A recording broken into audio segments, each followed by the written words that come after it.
Minister of State Sam Tan.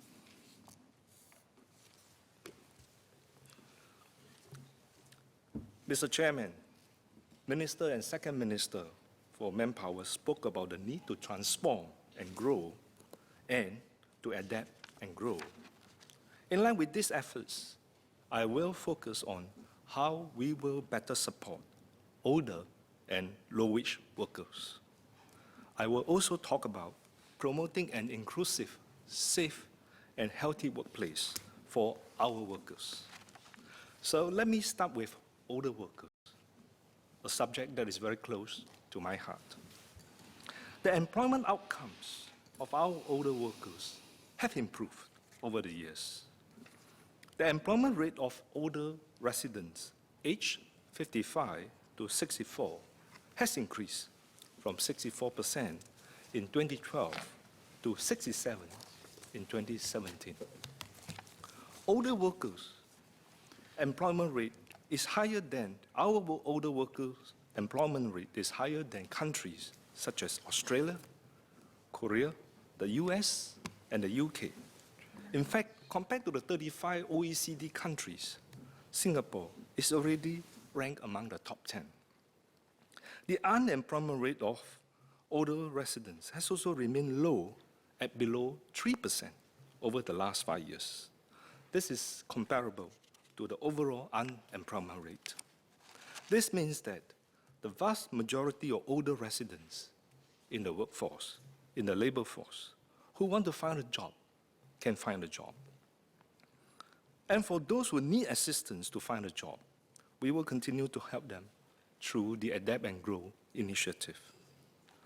So let me give an update on our older workers and also the employment situation, also the efforts taken to help them to grow, adapt and grow. Last year, we took further steps to enhance the employability of our older workers. First, we raised the re-employment age from 65 to 67 in July 2017. We are heartened to see that both employers and workers have embraced the re-employment concept, and our older workers have benefited from this initiative. Since re-employment rate was introduced in 2012, over 98% of private sector local employees who wish to continue working will offer re-employment at age 62. Of those who were re-employed in the same job, 98% did not experience any pay cut in the basic wages.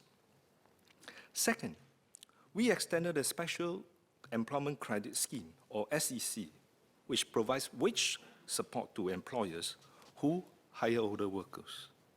So far, 93,000 employers who employ over 350,000 eligible older workers have benefited since SEC was extended in 2017.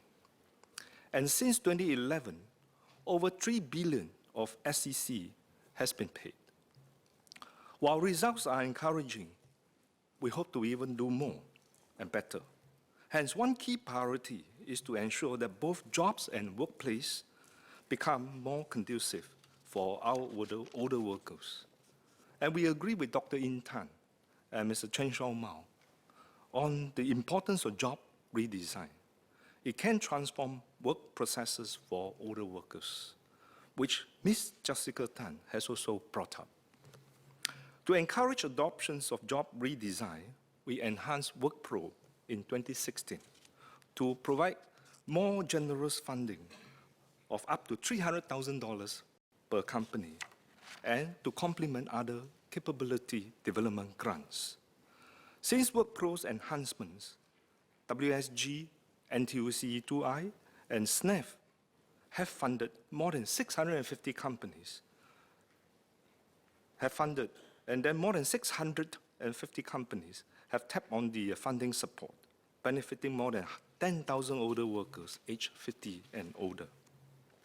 Through working with companies, we learned that job redesign not only makes older workers' existing jobs easier, safer, and smarter, it also creates new jobs and opportunities for them.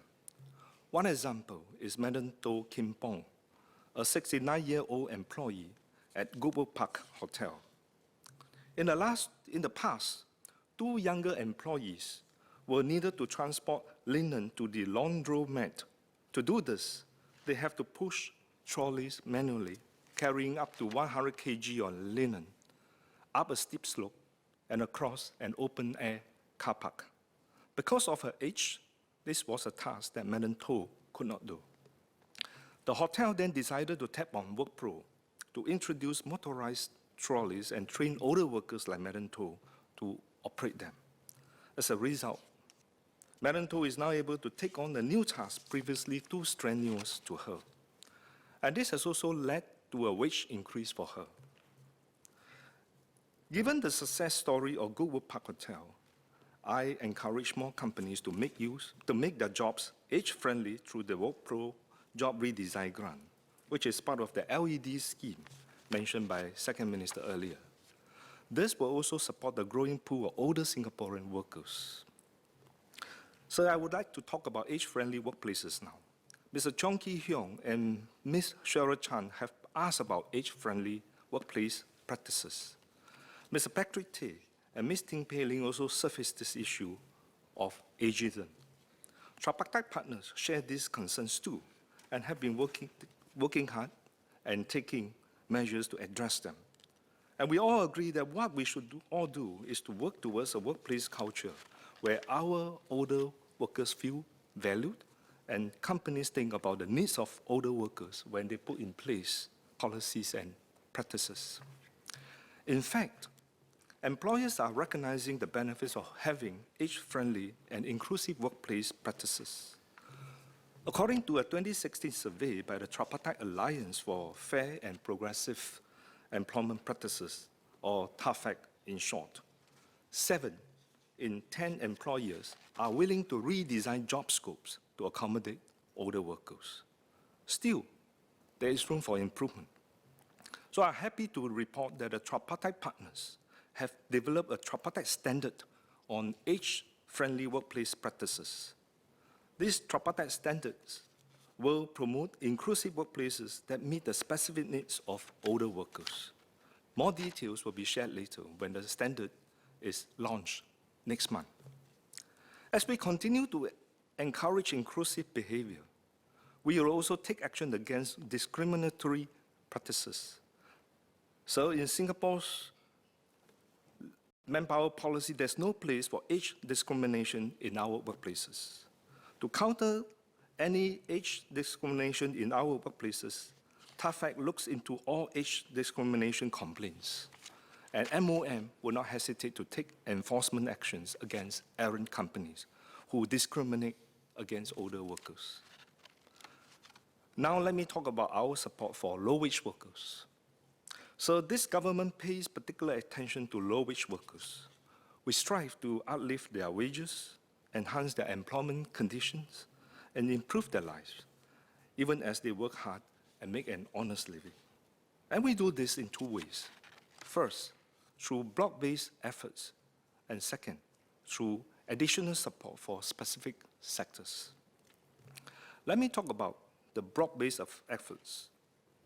The Workfare Income Supplement, or WIS, scheme is a key pillar of our support for low-wage workers. As a permanent scheme, it helps low-wage workers build out their retirement savings and meet their daily needs as they work. Since WIS started in 2007, a total of 5.5 billion has been paid to about 830,000 recipients, of which 3.7 billion went to their CPF top-ups for their retirement. 1.8 billion was given to them in cash to supplement their income. Besides supplementing their income, Workfare Training Support, or WTS, gives them opportunities to upskill and reskill to improve their employability. Since 2010, more than 270,000 low-wage workers have tapped on WTS to upskill and reskill. And more than $280 million has been used to support such training efforts. Mr. Zainal Sapari pointed out that some of our low-wage workers remain vulnerable and may face unfavorable working conditions. We fully share his concerns. MOM and CPF board are aware of this. They have stepped up public educations and enforcement efforts through the Work Right initiative. Work Right ensures that low-wage workers are aware of and not denied their employment rights. Today, 8 in 10 employers inspected were found to have complied with the Employment Act and CPF Act. This is an increase from 7 in 10 in 2012. So we see a gradual improvement. We take firm actions, including prosecutions against errant employers. Therefore, I urge members to inform MOM if they come across workers who are denied their statutory employment rights. For specific sectors, we also take a more targeted approach. In particular, the tripartite partners have implemented mandatory progressive wage model, or PWM, in the cleaning, security, and landscape sectors. Through the PWM, over 70,000 resident workers have benefited from better wages and better career progression. Real wage growth of workers in PWM sectors have exceeded resident median income growth for the past 5 years.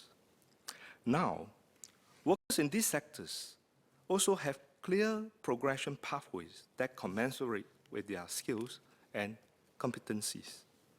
Let me further share the progress in each of our PWM sectors in greater detail. For the cleaning sector, the PWM was announced in 2012 and came into effect in 2014. And we have seen positive results over the years.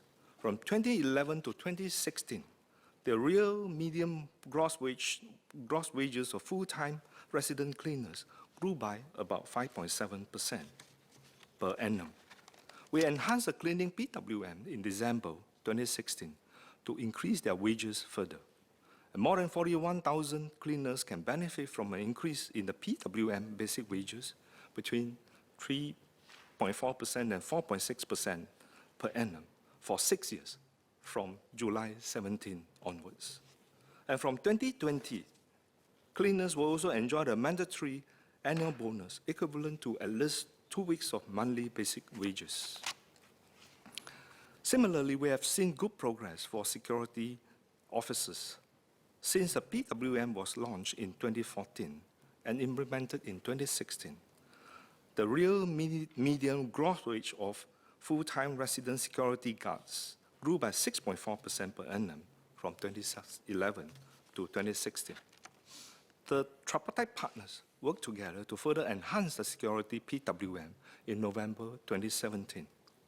Over 34,000 resident security officers can now look forward to a higher PWM basic wage increases each year between 4.1% and 5.7% for 6 years from 1st January 2019. To transform the industry, the tripartite partners took a decisive step to improve the working hours of our security officers. From 1st January 2021, MOM will no longer grant overtime exemption for the security industry. This will reduce their current overtime hours from as high as 95 hours a month to not more than the statutory limit of 72 hours. And to become more manpower lean and productive, the industry is committed to adopt greater use of technology. And with these measures in place, workers will stand to benefit from having higher wages and shorter working hours. And this is something that we really want to do for our security officers, to modernize the industry and also to professionalize the career. Finally, for the landscape sector, the real median gross wage of full-time resident landscape maintenance workers has increased by 3% per annum from 2011 to 2016. And we continue to work on improving their wages and working conditions. With the cleaning and security PWM enhanced in 2016 and 2017 respectively, the tripartite partners will review and enhance the landscape PWM this year. More details will be announced by the tripartite cluster for landscape industry after tripartite negotiations have concluded. So through tripartite efforts, both our broad-based measures and sectoral efforts have improved the lives of our low-wage workers. The wages and employment conditions for low-wage workers across the board have improved over time. And over the past 5 years, from 2012 to 2017, the real income growth at the 20th percentile of full-time employed citizens grew by 4.3 per annum, faster than at a median of 3.9% per annum. And for working hours, not only did their income increase, they also work shorter hours. Resident low-wage workers work fewer hours per week, from 49 hours in 2012 to 46 hours in 2017. On job security, there was also greater job security for low-wage workers. More workers were placed on permanent contracts, and the number of casual on-call workers has decreased. Even so, the work does not stop for us. And in MOM, we will continue to work with the tripartite partners to support sustainable wage increases through the PWM and raise the employment standards through best sourcing.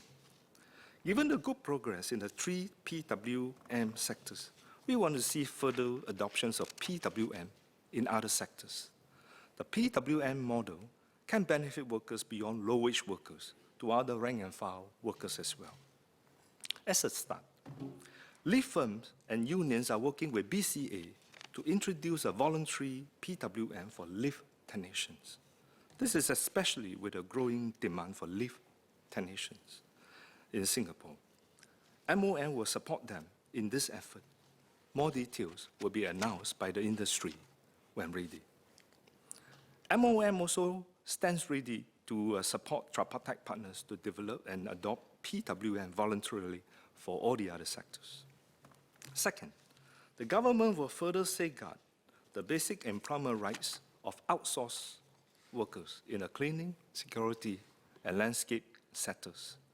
Today, employment law criteria are already part of the professional accreditation and grading frameworks for the cleaning and security sectors, respectively. We will take a further step to introduce employment law criteria for the landscape sector. Starting this year, the National Parks Board, or NParks, will introduce employment law criteria in the Landscape Company Register, or LCR. Going forward, employers in these 3 outsourced sectors stand to lose their eligibility to bid for government contracts if they contravene employment-related offenses. Additionally, from January 2019 onwards, the government will only procure from companies with consistent track records in the employment and professional standards. We will require cleaning, security, and landscape companies to have 2 consecutive accreditation status, good grading, and LCR status respectively. More details will be shared with the respective industries in the coming weeks. This means that companies in these 3 PWM sectors must treat their workers fairly in order to qualify for government contracts. Through this measure, the government is taking the lead. The labor movement and the PWM tripartite committees led by Mr. Zainal Sapari will urge more businesses to follow suit. Mr. Zainal is a champion for low-wage workers. And I hope more businesses will heed the call and adopt similar best sourcing practices. The tripartite partners will also continue to find ways to improve the employment conditions of workers in these PWM sectors. To this end, PWM tripartite committees should study further measures such as Mr. Zainal Sapari's proposal to mandate rest areas in these outsourced sectors.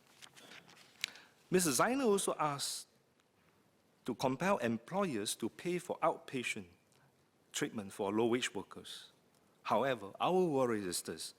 By doing so, it may inadvertently affect the employability of workers with poor health. So this is a very group of vulnerable workers the tripartite partners are trying to help. So we do want to introduce something that may inadvertently create implications for them which impact their employment opportunities. So let me recap our schemes. Under our CPF scheme, employers are already required to contribute to their employees' MediSave. At the same time, the government makes additional MediSave contributions to low-wage workers via schemes such as WIS. And we have our 3 M's, meaning MediSave, MediShield, Life, and MediFund, and other significant government subsidies through a scheme such as Community Health Assist Scheme or CHAS. No Singaporeans will be denied access to healthcare because of their inability to pay. Mr. Zainer also called for mandatory annual wage supplement, or AWS, for low-wage workers. Under our existing flexible and performance-based wage systems, a worker's total annual wage package is made up of 3 components. That is, monthly fixed component, monthly variable component, and annual variable component, where the AWS is already part of the annual variable component. This design of monthly fixed, monthly variable, and annual variable components varies widely across industries, companies, and even occupations. As such, the consensus of the tripartite partners is to give employers and the unions the flexibility to negotiate their total annual wage package, including AWS, and not to mandate the structure of the wage payments. So I've spoken about our efforts to support older workers and low-wage workers. Our initiatives will particularly help the group of older, low-wage workers. For example, they receive higher WIS payouts and benefit more from the PWM. Besides supporting older and low-wage workers, we should also ensure that our workplaces are inclusive for all. Not only should we make every worker a better worker, every job a better job, we should also do our best to make every workplace a better workplace. A better and more inclusive workplace has no room for discrimination on accounts of age, gender, race, or mental conditions. And I thank Dr. Intan, Mr. Associate Professor Muhammad Faisal, and Associate Professor Daniel Goh, and Ms. Ting Pei Ling for raising this point. To this end, all employers should embrace fair and merit-based employment as stipulated in the tripartite guidelines on fair employment practices. MOM will take enforcement actions against employers found to have engaged in unfair employment practices. At the same time, we should also make our workplace more accommodating towards persons with disabilities, as pointed out by Ms. Kwek Shui. The government supports employers in this aspect. For example, the Open Door Program, or ODP, provides funding support to employers who hire persons with disabilities and redesign jobs for them.